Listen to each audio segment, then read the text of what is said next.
The Arc Raiders playtest and tech test has been upon us, and we already got a brand new patch and some additional changes. I'll go over all the details with that, including new test invites, which do cover all platforms, including those on Epic Games. We'll also go over some additional details, my thoughts on the game so far, as well as a few others. We got a ton to talk about. What's up, world? It's Utopia back in with another video. Today we're checking out all things Arc Raiders. Let's just jump right into it. Yes, we did already get a brand new patch, where this was unveiled over on the Arc Raiders Discord, but they have gone through several fixes here. They fixed an issue that locked players into the first quest topside. I have heard of this issue, players getting stuck on certain quests or locked in. That should now be able to be completed. They fixed a balancing issue with mastery rewards giving too many of a single reward. Not exactly sure which one that was, but there was a few mastery rewards that you could get. They've also adjusted matchmaking balance on onboarding servers by making them more populated. The onboarding server, when I jumped in, didn't even think it had anybody in it, so I'm really glad they are adding more players to that. They also fixed an issue with push to talk not working on consoles for proximity voice. Really cool there. Again, I love that this game leans into proximity chat. It is so fun to utilize. I've had so many random encounters, even when getting downed or eliminated. People still talking to you, asking where you went. There's some great interactions there that I've had, so I love that they are continuing to optimize proximity chat and make that really cool. They also did mention they fixed some crashes. I haven't had a single one, and it's been pretty great performance-wise for me as well. Now, they went over some additional FAQs here. This one is actually a really interesting question, saying, are other raiders in the game AI or only real players? They say, excluding the onboarding sequence, every raider you encounter or run into is a human being. All raiders you encounter in the game are real humans. They do not use any AI to control any of the raiders. Only, of course, Arc robots or drones are controlled by AI, or those NPCs essentially. So every player you encounter is a real person and not a robot.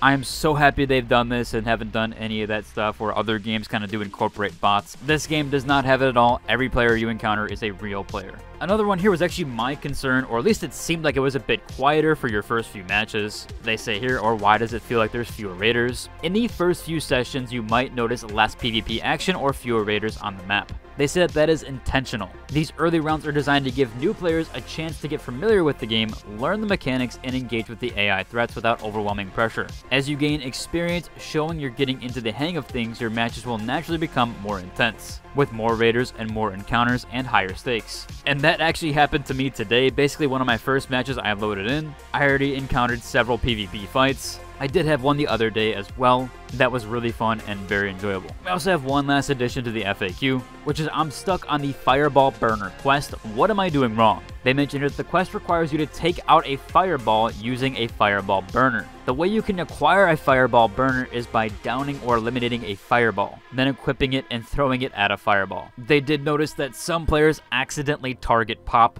which is a different enemy that looks quite similar to a fireball. You can always ping enemies to see their name. And if you still don't know what a fireball is, it's the little bot that rolls around on the ground. It's the little tiny ball that rolls around and then has a flamethrower that shoots at you when it stops. Once you take one of those down, you get a fireball burner, and then you have to throw it at another fireball. You should see them quite frequently, so this should be a fairly easy quest. They also mentioned that if you're on an older version of the game, you can always check that by looking in the corner. It should say P1945. If it does P1930, they want you to restart your game. That does cover the patch side and update side of things, but we did get some more official news.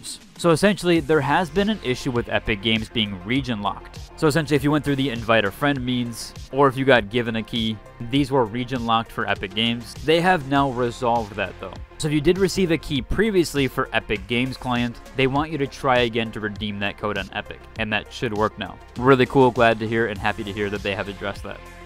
We have one more official news here. If you haven't noticed, just this morning they actually did unlock a new section. They did say that new challenges have been dropped into the Rust Bolt, where they have also now unlocked night raids, which are available from all maps. Darkness has fallen, the machines are lurking in the shadows, you get higher tier loot that can be salvaged for those brave enough to take the risk, and the heightened raider activity has attracted more Arc than usual. So there will be more robots on the map, and there will be more thrown at you at once. They mentioned that's not all though. The Harvester has now descended upon the Rust Bolt. Shutting it down will earn you advanced components, but it won't be easy. It is guarded by the Queen, a towering unit few have seen and lived to describe. Yes, this thing is quite massive, so you will have to be wary, but it does have some really good endgame loot there. It is really cool and awesome to see them dropping more content and patching the game during the playtest. What an awesome thing to see. It's very, very rare these days that you get more content during a playtest like that, especially into just day 2. But yeah, really cool there by Embark, and I'm glad they're doing this, and it's been such a nice, successful playtest. Moving on here, we do have some community posts. This first one does mention that you can still check your email inbox, that they are rolling out access even as of this morning and late last night. This person just received their key.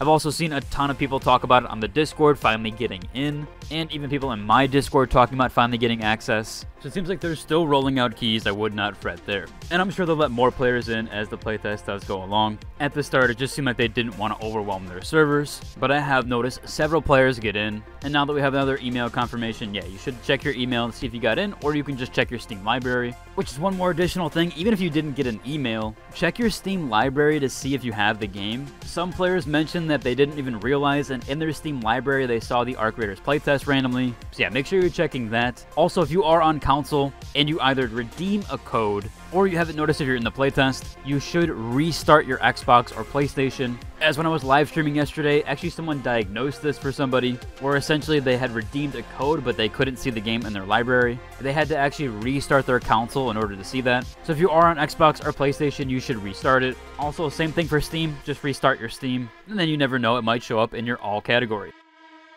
Moving on here, we had another post saying apparently you can loot yourself in Arc Raiders, where they did get taken down in Game 1, but then for Game 2, they actually got put into the same server, and they were essentially able to loot themselves. This was actually possible also in Tarkov, where if you went down in one game, you could use your scavenger and get actually into that same server. Really cool to see it here also in Arc Raiders. So yes, the worlds are persistent, so you might get loaded into a game that is already kind of far along. I believe the max timer is 30 minutes, so if you don't see 30 minutes at the very top, you might have loaded into a game that has already been going on for some time. This happens in all extraction shooters though, so it's pretty much the same thing there. And yeah, you could potentially encounter your previous self. Moving on, we have one last community mentionable here, also with my thoughts, where we have this thread here basically showcasing what Shroud's thoughts were on it and why he thinks Arc Raiders is worth playing. He essentially talks about it's just an amazing experience, that the extraction shooter part doesn't even really matter. The game plays more like a looter shooter PvE, with also the occasional PvP encounters. So all around it's just fun, and you really just have a good time with it. It isn't as hardcore as Tarkov, where you load in, you're immediately in the action, and you go down basically into a menu simulator, which I think is absolutely fantastic. This game will actually have you playing the game and in the game, not waiting to queue into another one. And I think it's a very, very good balance between hardcore and casual. It seems like people are really enjoying this game. I did myself and had the same thoughts on stream, basically as Shroud says here, just put a different way. That it's an incredible experience, that you just load in, the extraction shooter part doesn't even really matter, and that you can just enjoy it for what it is. I really do think you guys should try this game out. It's really, really fun to play, and definitely up there for one of my favorites. Last up here, of course, since maybe some of you haven't been able to get into the playtest, I might try to do a giveaway for invite codes. I'll see if I can even do those. I've heard that some of them have been locked, or they might have been disabling them. Essentially, they don't want too many people to flood into the game. But there is this mega thread here for the Arc Raiders Tech Test 2 Key Share, essentially where you can share keys or ask for emails. So if you still didn't get into the playtest, you could try to do this means as well. Again, maybe I do run a giveaway over on my Discord. I will let you guys know sometime soon. Overall, though, that's about covered for today's video. If you enjoyed